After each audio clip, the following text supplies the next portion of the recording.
George's Marvellous Medicine. So far, we've met Grandma with her mouth like a screwed up dog's bottom. Show me.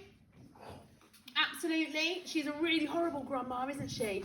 And George has been left to look after her. George has got to give her medicine, and he can't stand her. So he's gone around the house, he's been in the bathroom, he's been in the shed, he's been in the kitchen, and he's cooked, or he's just about to cook up and heat his medicine, because it's got to be brown, isn't it? He's put shoe polish in there, shaving foam, paint, horse tablets, all sorts of things.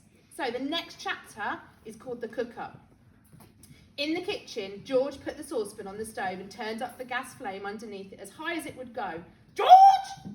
came the awful voice from the next room. "It's time for my medicine!"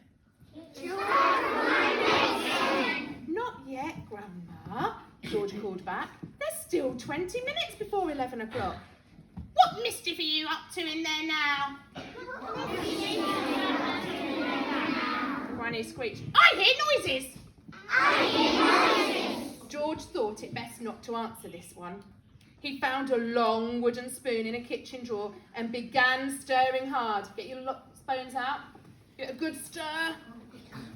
The stuff in the pot got hotter and hotter. Soon the marvellous mixture began to froth and foam. A rich blue smoke, the colour of peacocks, rose from the surface of the liquid, and a fiery, fearsome smell filled the kitchen. It made George choke and splutter. It was a smell unlike he had smelled before. It was a brutal and bewitching smell, spicy and staggering, fierce and frenzied, full of wizardry and magic. Whenever he got a whiff of it up his nose, firecrackers went off in his skull and electric prickles ran along the backs of his legs. It was wonderful to stand there stirring this amazing mixture and to watch it smoking blue and bubbling and frothing and foaming as though it were alive. At one point, he could have sworn he saw bright sparks flashing in the swirling foam.